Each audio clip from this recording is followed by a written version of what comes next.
Good morning. My name is Malcolm Clemens Young. I'm the Dean of Grace Cathedral here in San Francisco, California. Welcome to the Spring Forum. Some are saying that the connectivity that the internet enables is not only making the world smaller, but making it worse. We worry about fake news, surveillance, the invasion of our privacy, the exploitation of app-based workers, and the proliferation of propaganda on social media, to name just a few. The belief that the internet is broken has become a new common sense. If the internet is broken, it's urgent that we fix it. But how? Sheila Warren is the Chief Executive Officer of Project Liberty Institute and the Chief Strategy and Operations Officer of Project Liberty. Previously, she served as the inaugural CEO of the Crypto Council for Innovation, the premier global alliance advancing responsible crypto innovation worldwide. She founded the Blockchain and Digital Assets team at the World Economic Forum, and as the deputy global head of the forum's Center for the Fourth Industrial Revolution, she oversaw a strategy across 16 countries to advance the adoption of new technologies in the global public interest. She has dedicated her career to ensuring new technologies are built equitably and ethically. Today, we're going to be talking about reimagining an internet that is designed for people and the collective good. Sheila, I'm so glad you're here. Thanks for having me. Last time we were together, we were just having tea in my office, and it was it was so good. You helped me to understand these new technologies that I really needed to have a better grasp of, and you were so helpful in that meeting. I can see us in my mind's eye sitting there with the tea set on the front table. Well, it was a joy and a pleasure to have someone with such insatiable curiosity asking such good questions. Oh, well, thanks. I really appreciate it. It's definitely something I'm very interested in. You know, Chris Dixon wrote this book called Read, Write, Own, and it's about the evolution of the internet. The read section of the internet was when it was really an open platform. It was from 1990 to 1995, and was more about us reading it as almost like a newspaper, reading like bulletins. The second phase of the internet in 2.0 is, writing Facebook posts, putting pictures up, putting sermons up. And the third, that's the second. And he said that in that second phase of the internet, it really became dominated by just a small handful of companies that really control everything that happens. And he said that the third phase could be a new phase that's built on blockchain technology, which kind of re-empowers people to really own their own material on the internet. And I wonder if you can just talk about that like little typology, just how helpful it is, how much it makes sense, and whether it really is possible to change the internet when so much control is vested among so few people already. Yeah, well, thanks for that question. And I do think that this framing is an accurate depiction of what has happened and what I believe is happening in real time right now. So maybe I'll tell you a bit about my own experience of the internet. That'd be great. That might be a way to think about this, because I'm not actually a technologist by training. I'm a lawyer by training. Yes. And so but I was somebody who grew up, I was a kid in like the late 80s and early 90s. And at that time, we were playing online games, right, Nintendo, things like this, but it was very static consumption of content. It really mirrored your television set. So you might be playing a game, but you were playing with a person sitting next to you in real life, right? There wasn't a way to engage with another person really online. That started to evolve in the mid-90s. I was the first class in college at Harvard where every freshman got an email address. I remember teaching seniors only a few years ahead of me, a couple years ahead of me, what email was, how to use it, and learning myself in real time. You just brought back such memories for being in the computer center in the basement there. That's right. Because I didn't have a computer, and in order to do anything, I spent hours and hours in that basement. That's right. In the computer lab. But the computer lab concept is not something we really have today because you have your device in your pocket, in your mobile. So that evolution happened really fast. And you think about the time scale of human existence, very, very, very fast. So we talk a lot about this Web 2 era that you mentioned, this kind of concept we think of as digital nativity. So we talk a lot about, children are digital native these days. They grew up with a device in their pocket, or they grew up with this concept that you could publish something and have a massive audience of people that you don't know. And I think that's part of the key. So what that opened is very compelling in some ways. It gave people who felt isolated, for example, a way to reach across a border and have an amazing conversation with someone. I remember, again, just speaking about communications. When I was growing up as a kid, you had to wait for long distance rates to come down to call. Like my parents grew up in India, to call India. We waited till 8 o'clock at night. We're waiting for the phone lines.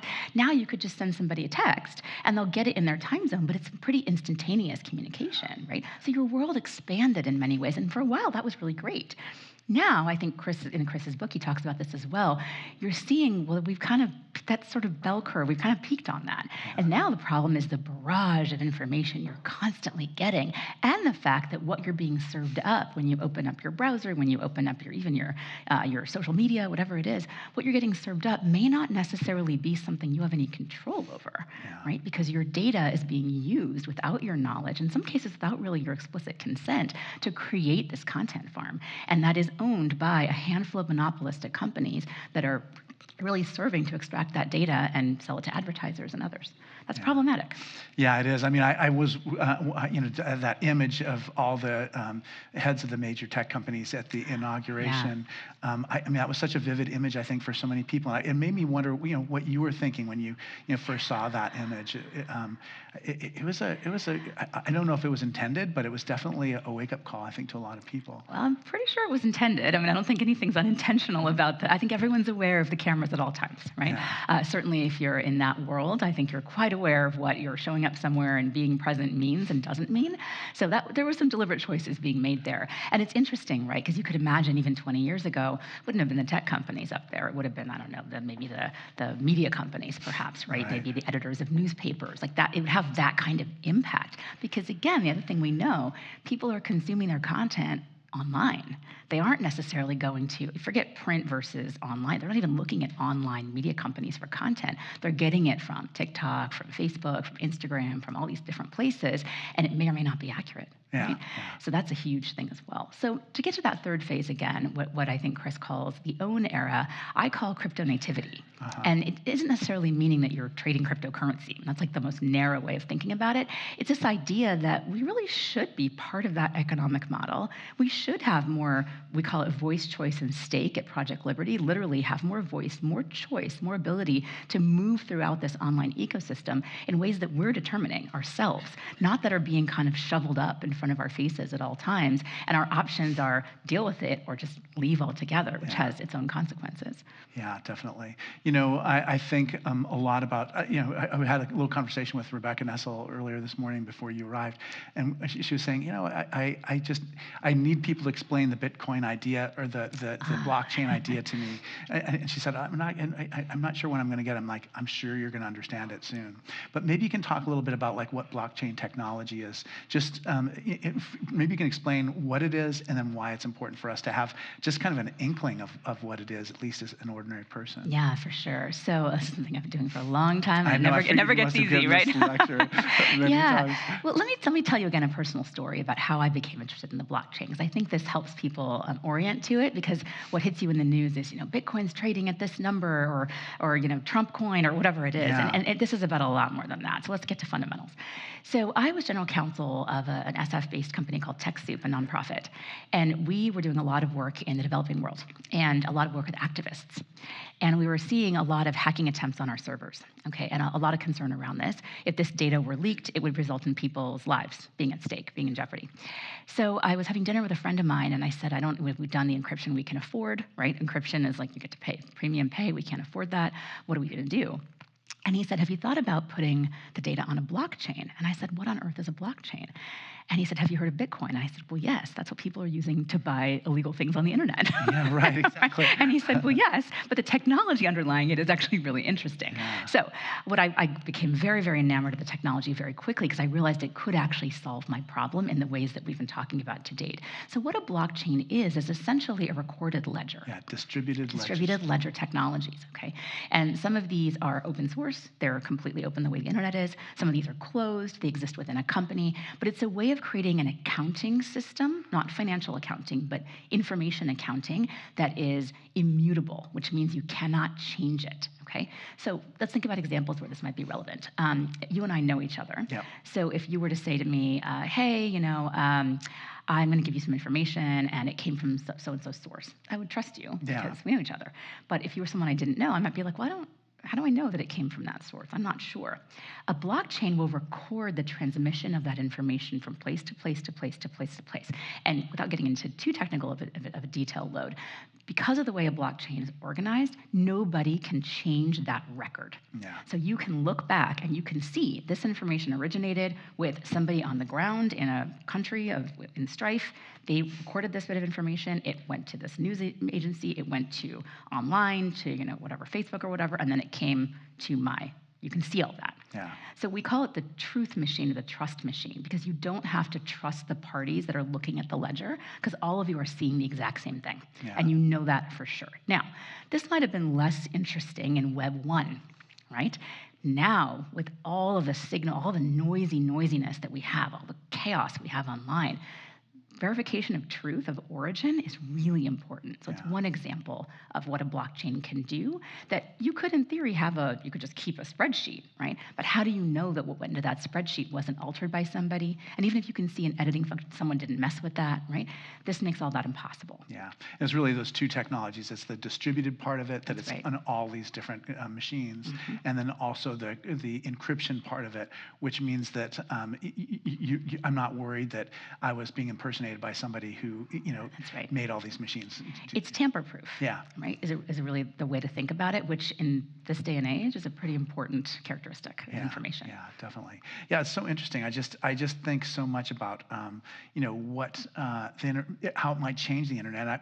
Maybe you can talk a little bit about like what you don't like about the internet and what this might mean for us, like your dreams for it for the future. Maybe your fears and your dreams. Well, I love that question. I think about this. Like, what's the utopian scenario? The dystopian scenario, right? Yeah. Well, I think we're kind of living the dystopian scenario right now, I would say in many ways, not to be too apocalyptic about it, but I do think that we're in a world right now where what we see online is controlled by not even a full handful, like really 4 companies are controlling everything we see. Because people don't think about this, right? But when you could leave a social media app, but you're still in a browser instance, you're still using email, you're still online in some meaningful way, and what you're doing is being tracked.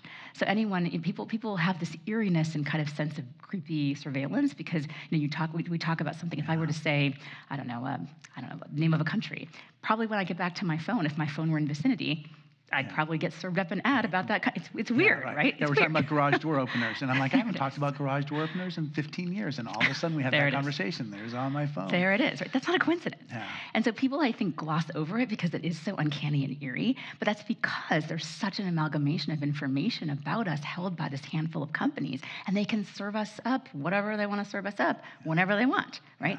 So it's I'm very uncomfortable with that personally. And the idea that it's not democratic. I didn't vote for these individuals. I didn't have any say in their anointing to this kind of power, and I'm not. Yeah, in fact, I kind of objected to it. I didn't like Google buying YouTube. I didn't like Facebook buying Instagram, but no one really asked me my opinion about it. It just happened, right? We don't have any control over these things, right? So let alone WhatsApp at the time, right? Gosh, WhatsApp. So it's interesting that you talk about this, right? Because there was a big effort to say, well, the issue is an antitrust one.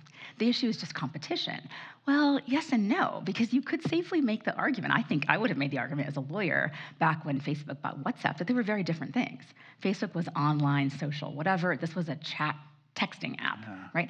And at the time that was examined by people who know what they're doing, and they were like, oh, that seems fine. But over time, the amount of information you get, someone's chatting over here, and they're watching something over here, and they're talking to their friends over here, and all of that collective, wow, that's a lot of information. So that, I think, leads to the dystopian outcomes. Now, thus far, we have seen these companies, I think, as benign dictators of sorts.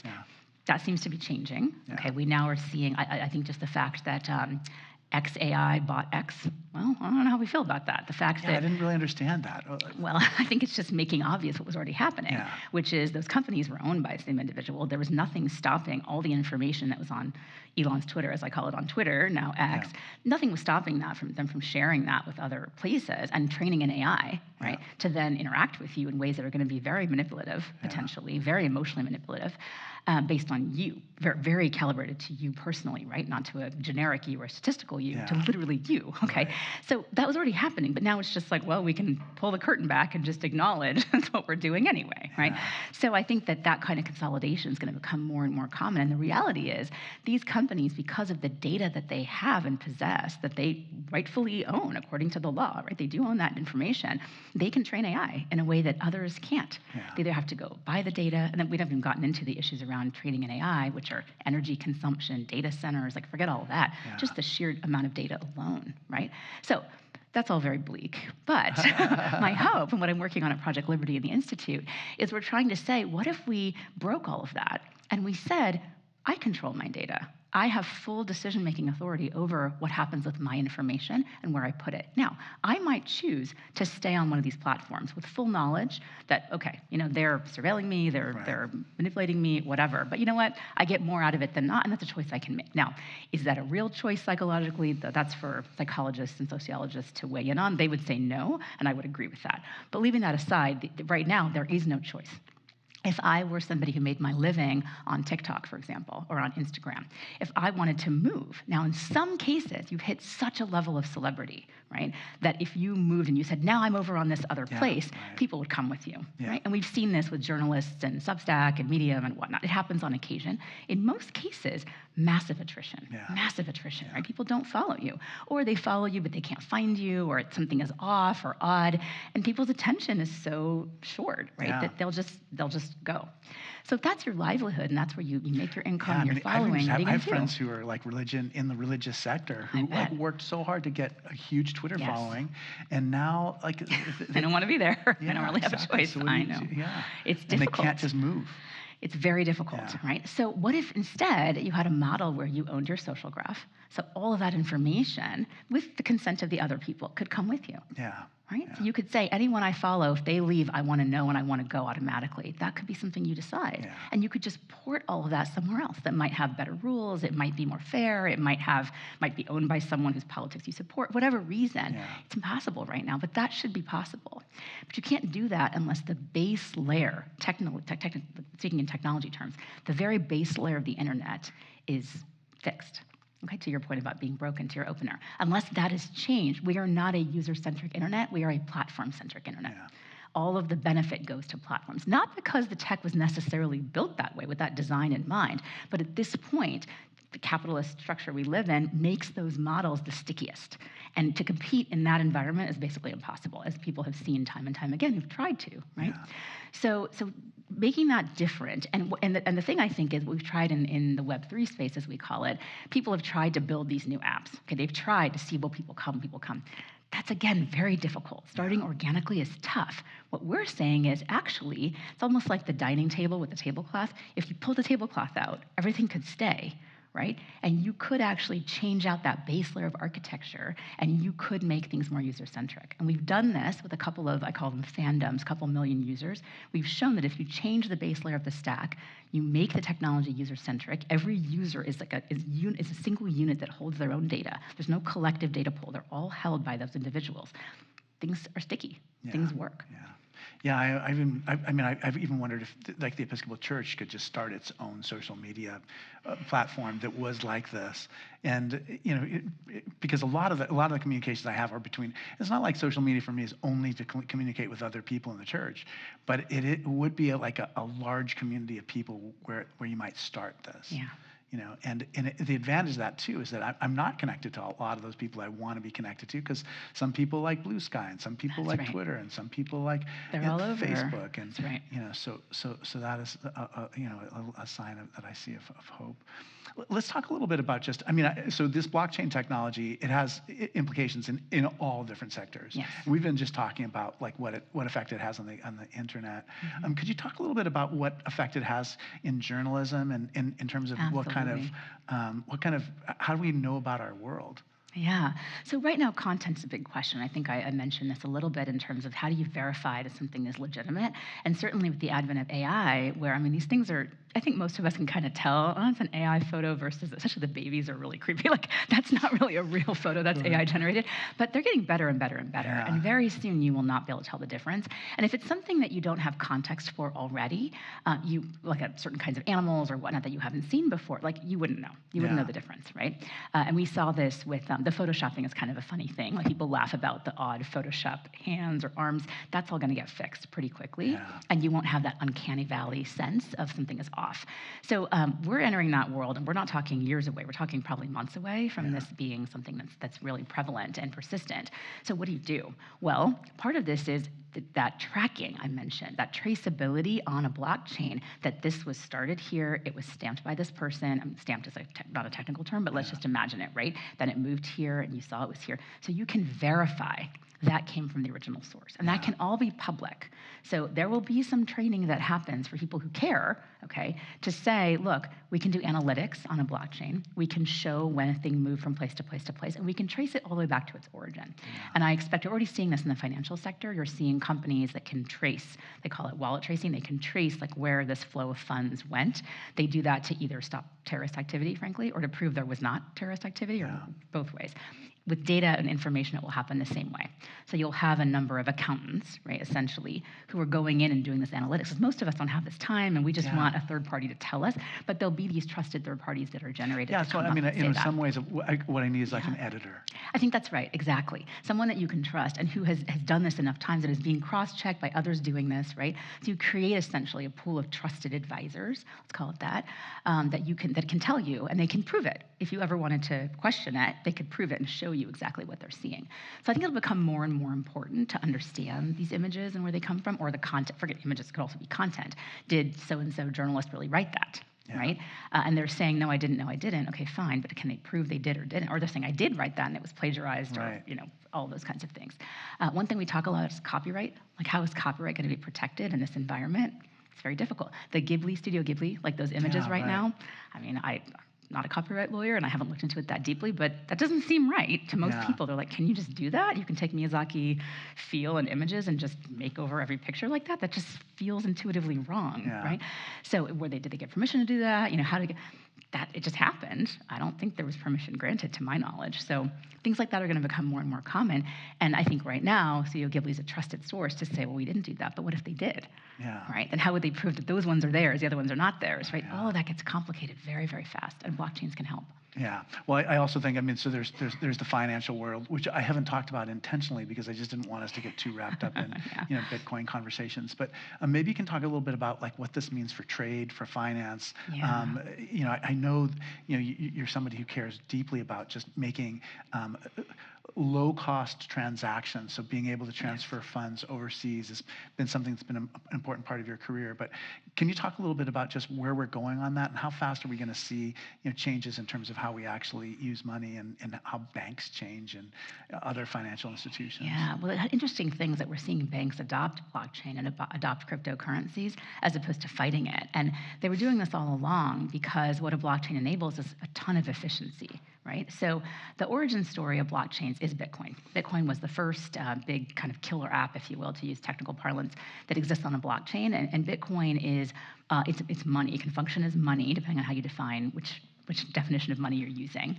But it can be used for payments, it can be used as currency, all those things, a store of value, an investment, all those kinds of things. But the idea was, right now, okay, let's say, so if you and I went out to brunch, and I said, oh, I forgot my wallet, I'm gonna give you some money. And you came back and said, oh, you never paid me, right? How would we record that? Well, in most cases, we take out our phones, and I would Venmo, Zelle, Square Cash, whatever right? The reason that we'd walk away and forget all about it. The reason that we trust that transaction is because my bank is talking to our payment app intermediary, is talking to your bank, and there's a record, and we trust those intermediaries. We say, okay, I believe that my bank is accurately, taking $30 out of my wallet and giving it over through this, payment interface to you, and we're fine with that because we trust the banks. What if you didn't trust your bank? And this is true in a lot of parts of the world, to your point about low-income communities and remittances and war-torn nations and in hyperinflationary currencies. If you didn't trust your bank, you'd be like, well, I need another record. So what happens with Bitcoin specifically is, rather than the intermediaries the banks talking to each other, what's happening is a network of computers. When I take over my crypto wallet and I send you some Bitcoin, it goes to your Bitcoin wallet or your crypto wallet, a network of computers all over the world are recording that simultaneously, that transaction. So you can imagine there's like 100 million computers, or whatever number right now, running that transaction. They're all recording the same thing, okay? So for you to come back and say, oh, you never paid me, you'd have to convince those networks, that that record was wrong. It's basically impossible, right? Now, we talk a lot about in Bitcoin, the reason Bitcoin is tamper-proof, the reason it's censorship-resistant is because you'd have to get 51% of that giant network to agree that the transaction was wrong. And it's just, again, not a viable thing to do. So it's energy intensive because all those computers are writing that record down, but you don't need a bank, you don't need an you don't need nobody, and we can exchange that money directly. We call it peer-to-peer transactions. Yeah. I'm giving it directly to you. There's nobody in the middle.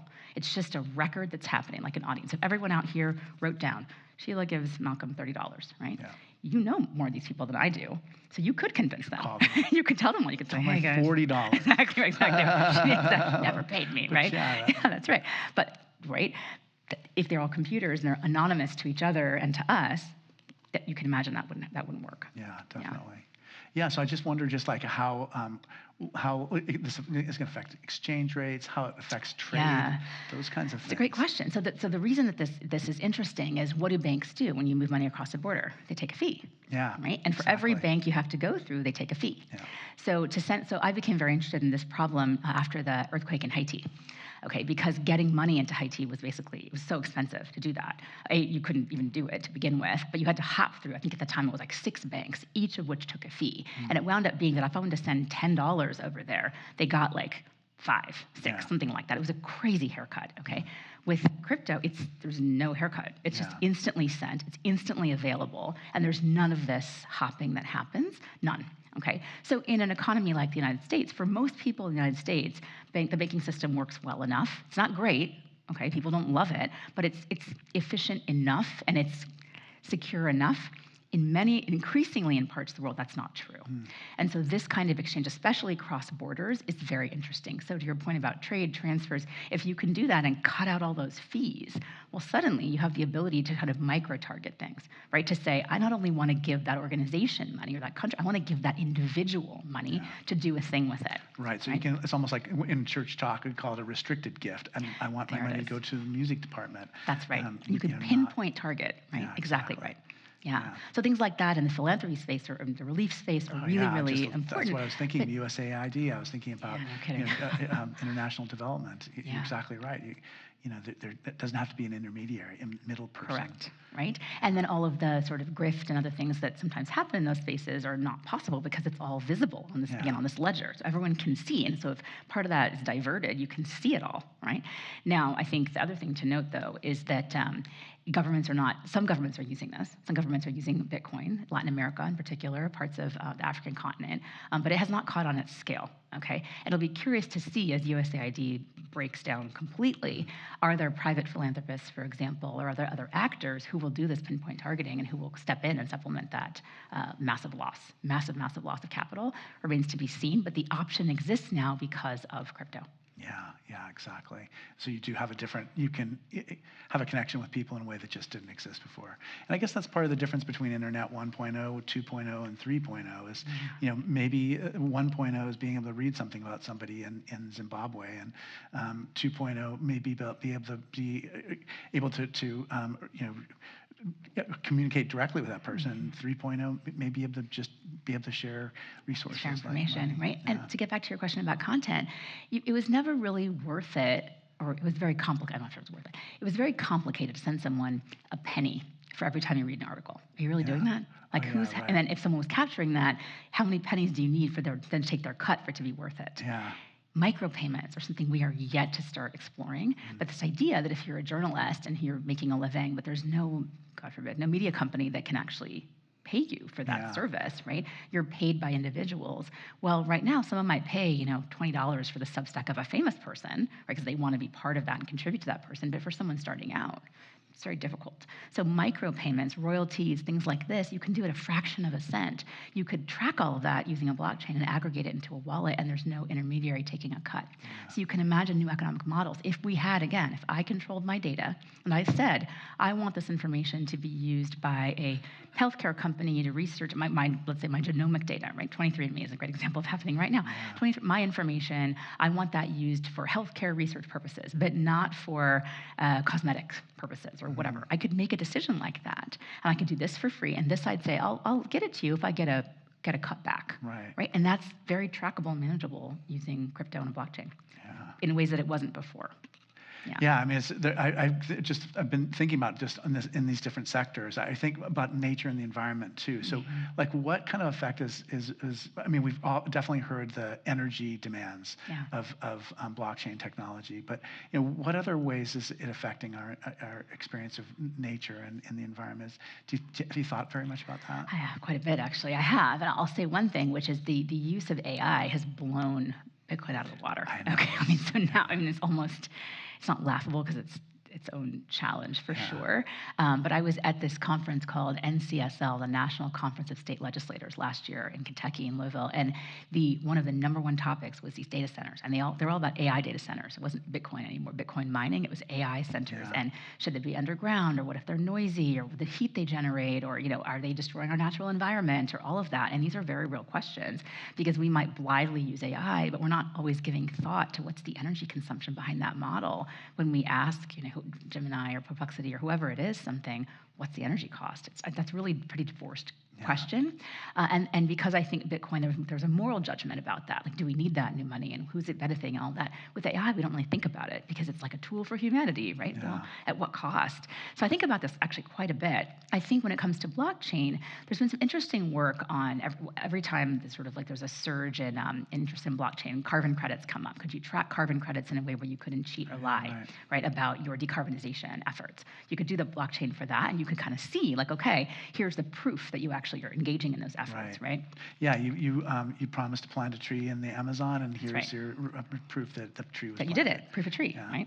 So you could imagine things like that. I think there's also DNA collection actually is an interesting one because in the Amazon, there was a project to collect some of these, as the Amazon is being laid waste to, we're losing so many species. And the idea was, could we collect the species DNA? Could we do that on a blockchain so it's immutable, it can't be targeted, it can't be exploited, but it's kept and contained? And that was after concerns that there was a lab somewhere, I forget now where it was, that was destroyed essentially because of a natural disaster, and a lot of that information was just lost. It was coded and there was some ability, but really it was not kept in any meaningful way. And the encryption on it was not secure, all those kinds of things. All those are solved problems with the blockchain. Now, these are all downstream, okay? Because of course what you really want is not to have the Amazon being burned down. Like, that's what you really want. But to the extent that that is a problem that cannot be solved by technology, which I would argue it very much is, at least you can do preservation of that information in a way that is quite secure. But again, I don't want to mistake that solution. It's solving a different problem, not the original problem. No, I just was curious, how you saw it affecting that sector. One of the things you mentioned was just how AI is changing in terms of like believability of things that we experience on the internet. I wonder if you can talk just about other changes that AI is making, and where do you think we're going with it?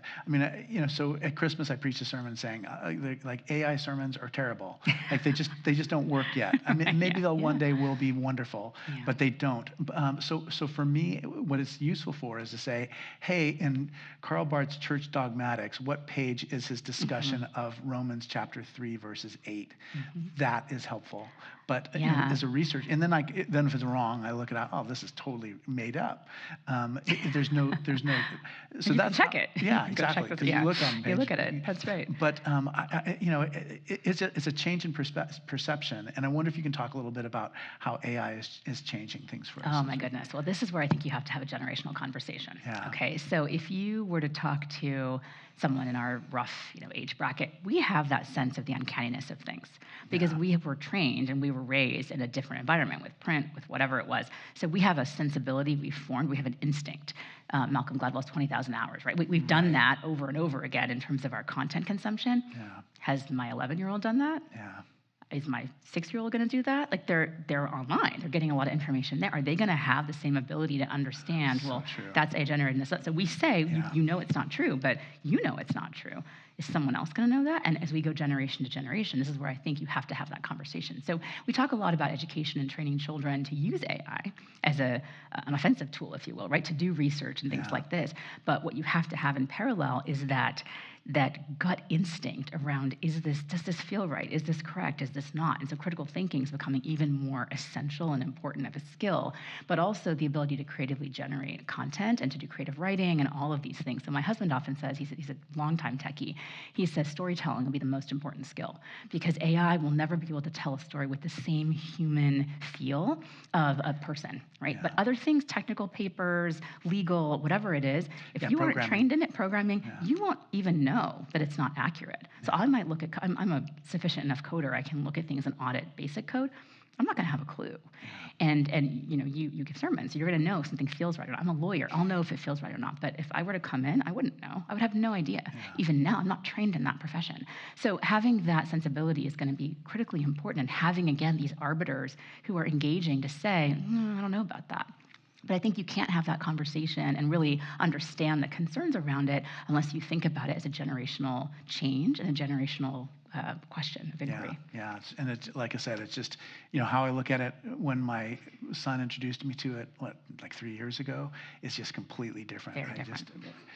And obviously because I'm interacting with it in different ways. Well, and that's the thing, the pace of change is so fast, right? So for me, going from Oregon Trail or Carmen San Diego or whatever, to having email was like a decade, right? But for kids now, like AI, ChatGPT 4 to 4.5, that was like months in the making, and the changes are so profound. So by the time they learn a thing, it's already outdated. So how are we even going to get to a place where just that sheer pace of change and how your neurology, your brain is going to adapt, and how you're going to wire yourself? Just a sense of cynicism of why learn anything, because the AI is going to do it better than you before. That's the dystopia. That's the worst case scenario, I think, right? That we just give up. Right, completely. Yeah, it's such an interesting setting. My heart goes out to young people, because it is like such a massive amount of change all the time, and so little stability. Well, we see it. The anxiety levels of young people are at an all-time high, right? And they're not getting better; they're getting worse. You have young adults who, to their great credit, are self-censoring, or saying too much time on the internet. Like, I can't be on this app. I need to set a timer. I need to monitor myself because it's addictive. It is designed to be addictive, like literally addictive. Not just social media, but other things as well, right?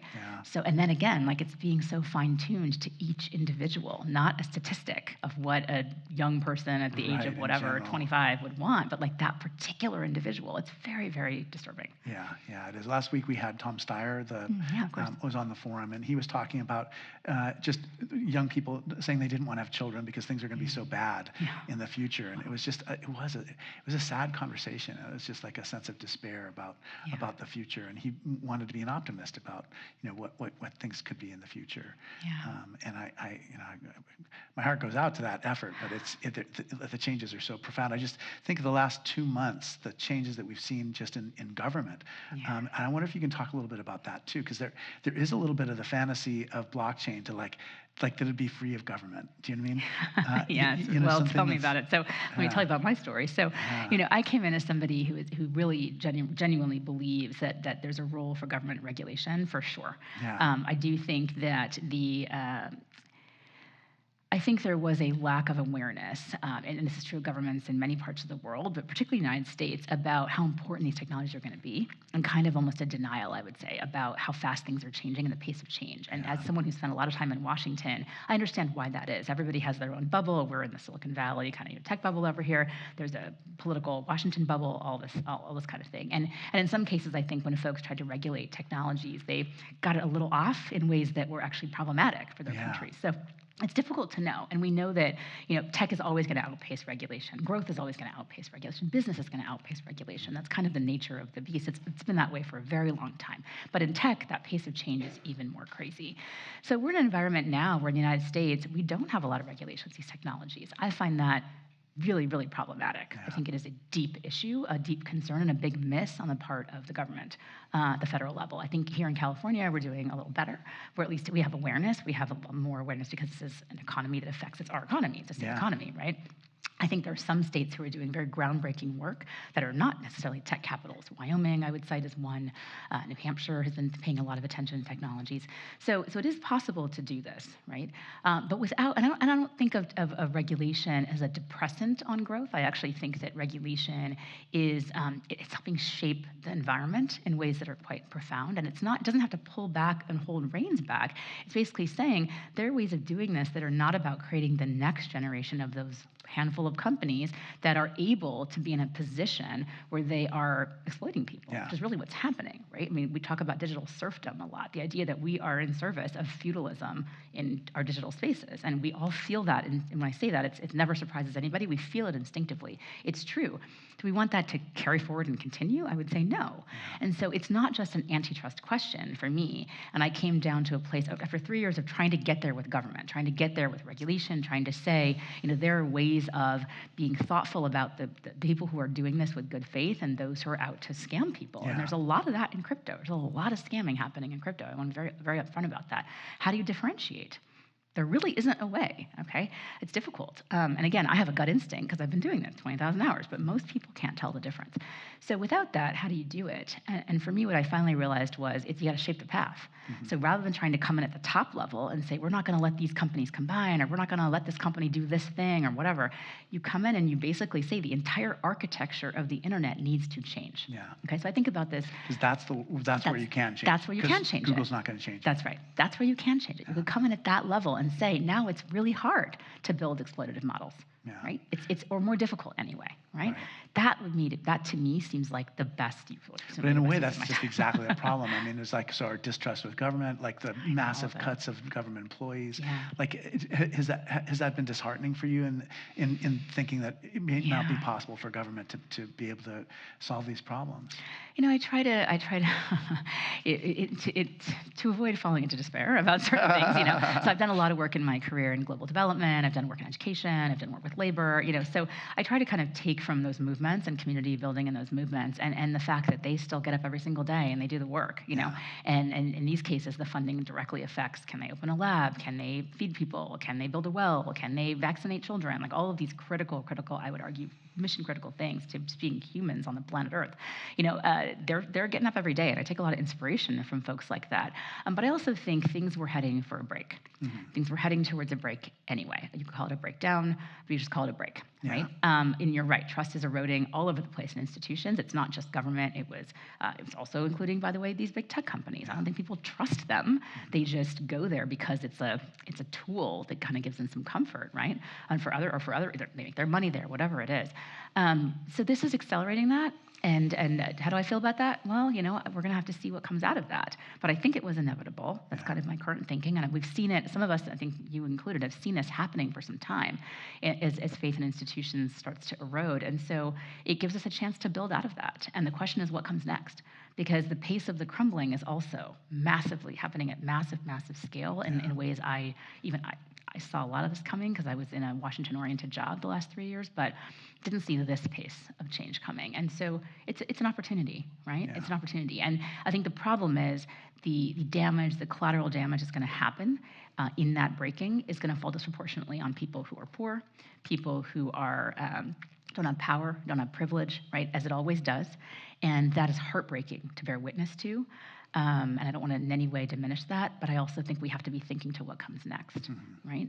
And supporting the people who are working to help those who are being hit by this time, right? Who are being most directly hurt by what's happening right now. Yeah. Well, you know, one of the traditions we have on the forum is we take questions, written questions from people. I forgot to tell you that. Sorry about that. So we take written questions, and then I read the questions. Okay. You know, one of the big things that we haven't talked about yet, but I'm really interested in hearing your take on it, is privacy and privacy issues.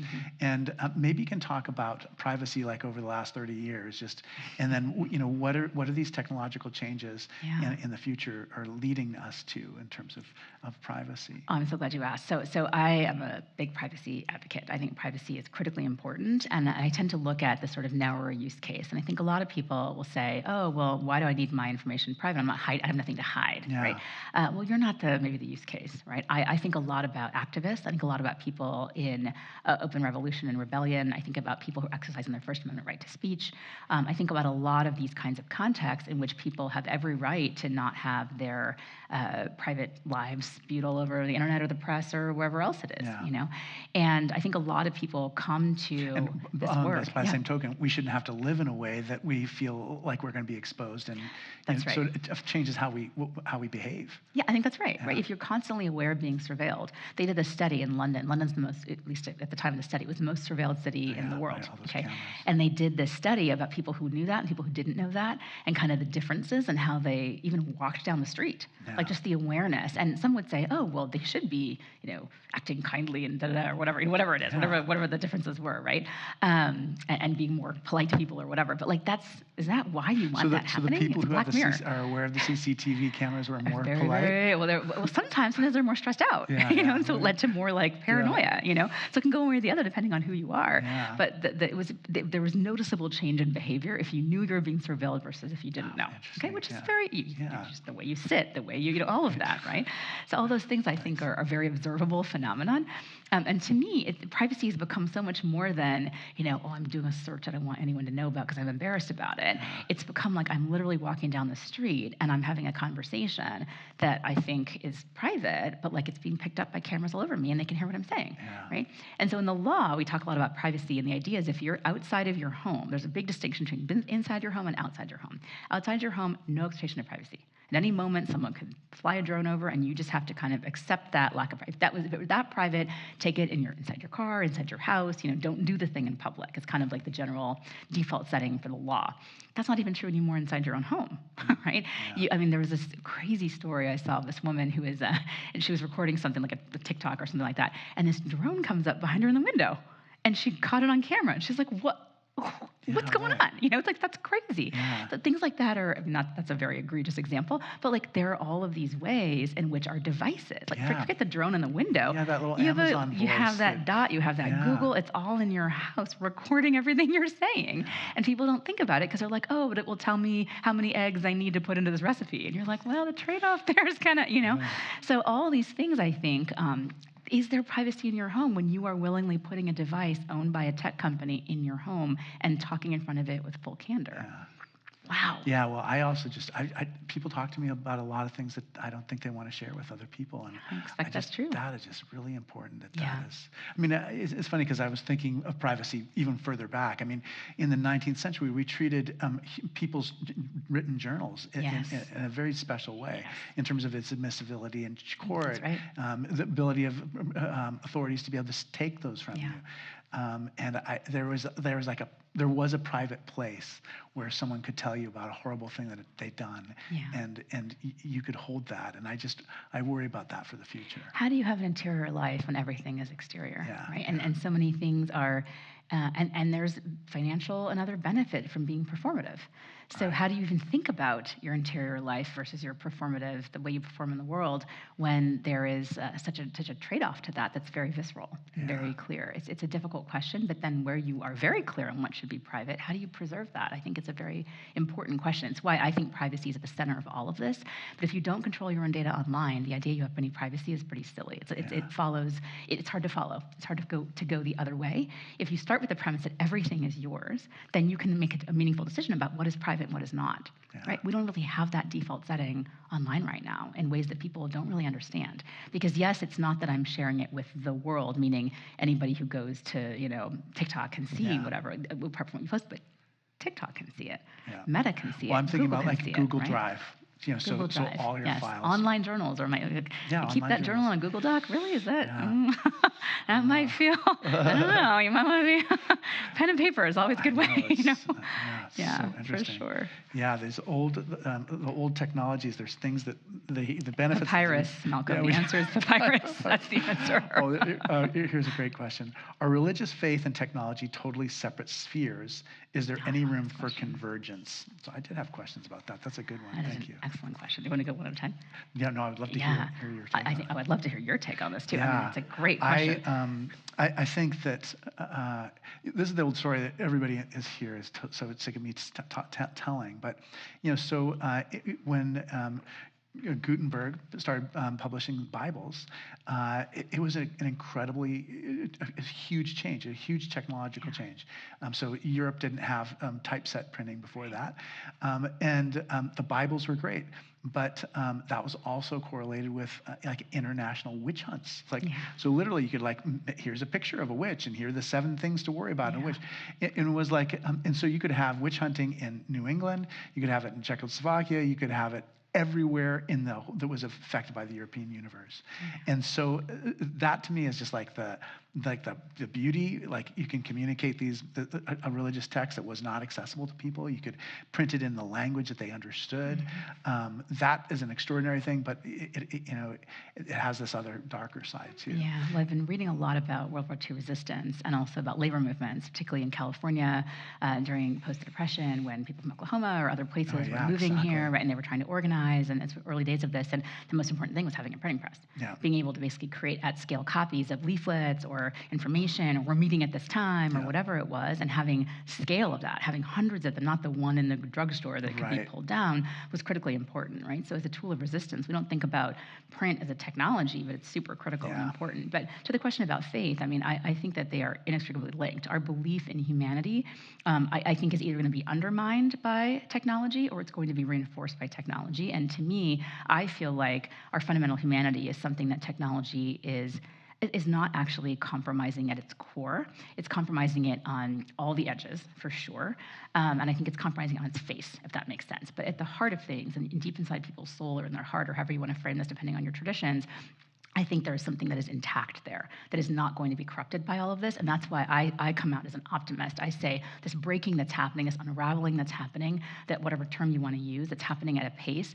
I feel optimistic that we will come through it because our core humanity is not threatened by this application and this interpretation of humanity that comes from AI, because that's what it is, it's an interpretation of humanity, right? It's not humanity itself. And I think that's very much a matter of faith.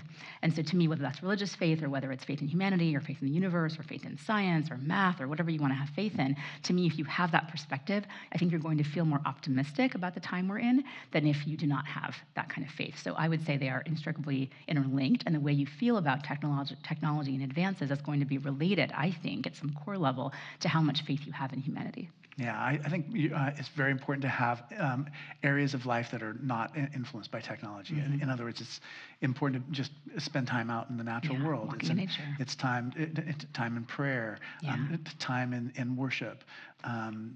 Those are really important for our humanity.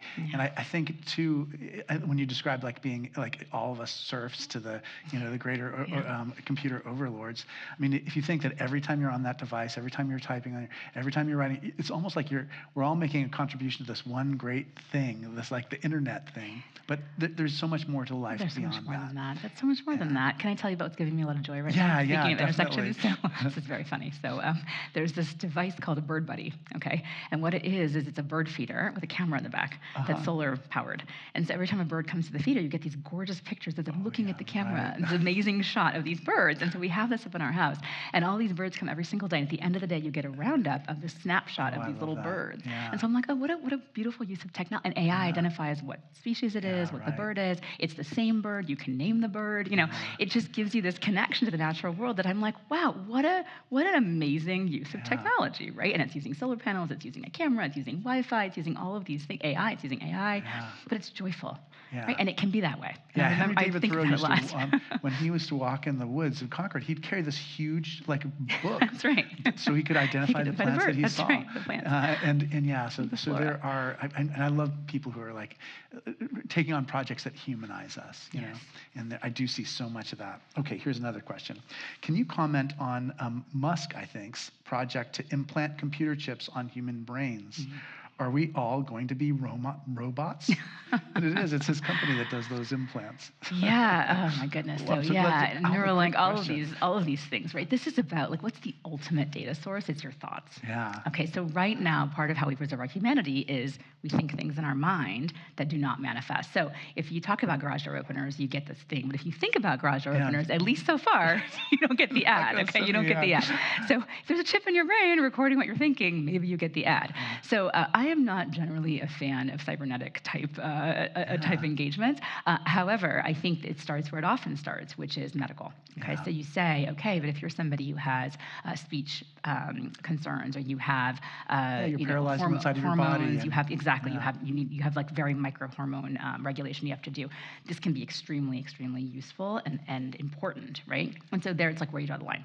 Where are you kind of correcting something that is causing pain or causing problems or causing strife, and where are you enhancing. And the reason why this particular example concerns me greatly is because I think we're at what point are we in just straight up eugenics? Yeah. At what point are we like designer babies, designer brain, designer life, for whatever we're optimizing for? And who is designing that life? Yeah. Are there women in these studies? Are there people of color in these studies? Yeah. Are there people who is deciding what Elon the frame Musk. should be? Well, exactly right. So unless I think if you are eager to be Elon Musk, this is a great development. If you're perhaps eager to be something else, maybe this is not the way we want to go. So I say it with some caveat because I think that I don't want to discount the importances for things like medical research and medical technology and advancement there, but I think these slopes are quite slippery, more than we realize. And next thing you know, your garage door opener thought is, Yeah. everywhere you go. Well, then I'm the person who gave the question is a lawyer, so I can imagine,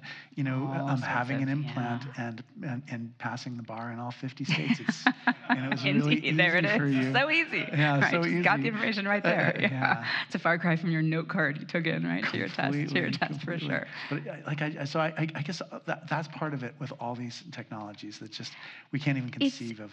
We can't even imagine it. Yeah. And I think there's a humility we have to have about this stuff, right? And I would say this in government all the time. I would say we have to be humble because you're imagining the world the way we're all imagining the world the way we know it to be. And so again, the Web 1.0, what was it? It was just taking content and moving it online. It was very direct porting, and you'd read a thing, and it was like taking the thing that was printed and putting it it was very static.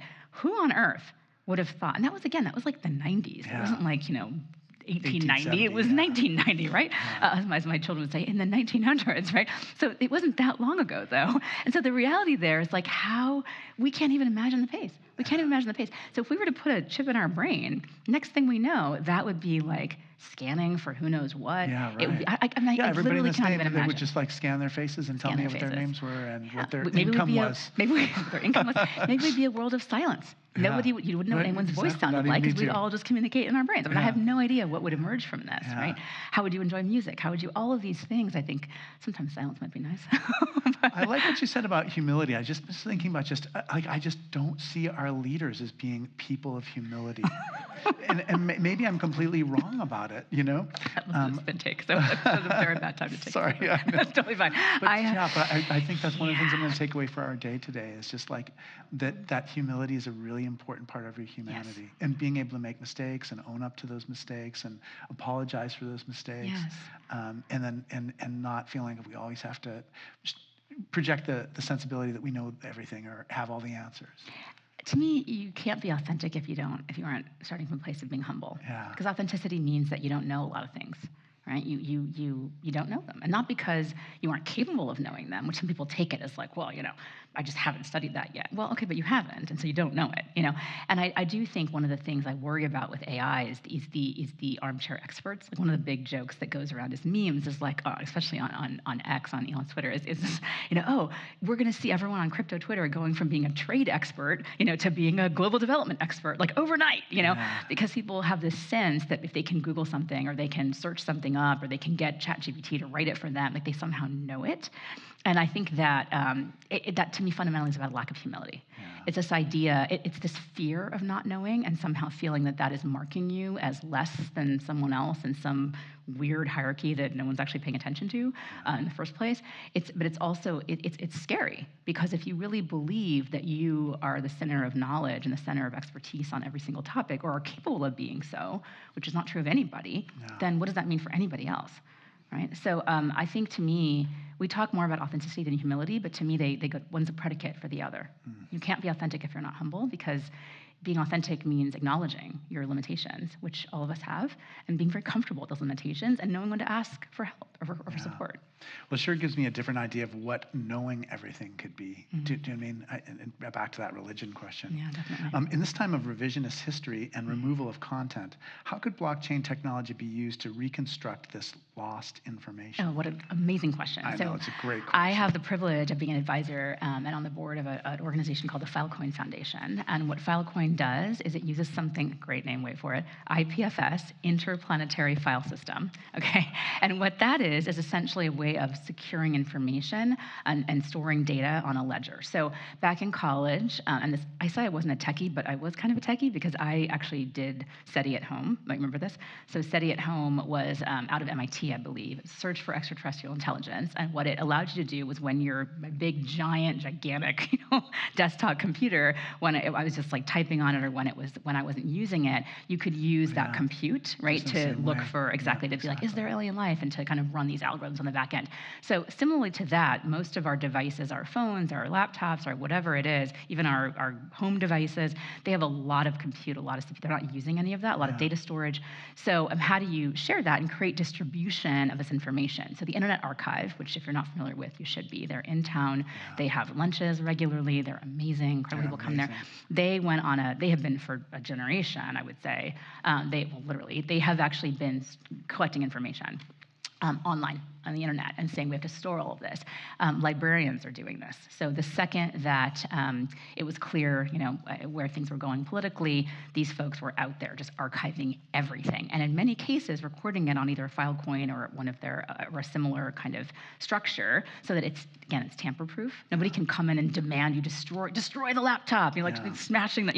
That doesn't matter on a blockchain because there's so many of them. 50 million of them, exactly, right? Like all of them. So they've started doing this, and I think it's critically important work.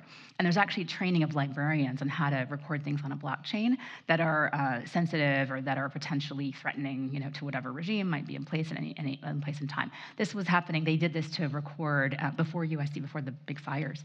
They were moving a lot of the archival footage of Holocaust survivors on chain. That was a huge project that USC was doing actually with Filecoin to say all of this is such critically important testimony and stories and all of that. It's preserved, and it's preserved forever. Right? So I think it's one of the most important uses of blockchain right now, sad to say, is preservation of information, preservation of testimony, of evidence. During the invasion by Russia of Ukraine, there were people on the ground recording onto blockchain the evidence of atrocity. So when the time comes for a trial, which, assuming that the time comes for a trial, there will be evidence. And not unlike in Nuremberg, where you kind of are relying on witness firsthand testimony, it's tamper-proof testimony. So it will ease a lot of the requirements of the ICC around how do you prove these atrocities happened and hold people accountable for them. So this kind of thing is happening in real time. I think it's some of the most important work, actually, and so I'm so glad for the question. It was a great question, a great answer. I'm so glad. I just don't know how many people I know who I could ask that question. Well, here I am. Here we are. Oh my gosh, I can't believe our time has just gone by so quickly, Sheila. It's just such a pleasure to have you here this morning. Please join us next Sunday when our guest will be Dr. Yuria Silidwin, a scholar of indigenous traditions and the ethics of belonging. You're welcome to join us upstairs for the Choral Eucharist at 11 o'clock. We rely on your support for the forum. Gifts of any size make a difference. There are many ways to give, including texting the word THINK, T-H-I-N-K, to 76278. And thanks again, Sheila Warren. We're so blessed to have you here today. And thanks for your work out there in the world and trying to make it a more humane place. Well, thank you for the time today and for the attention. I really appreciate it. Yeah, sure thing.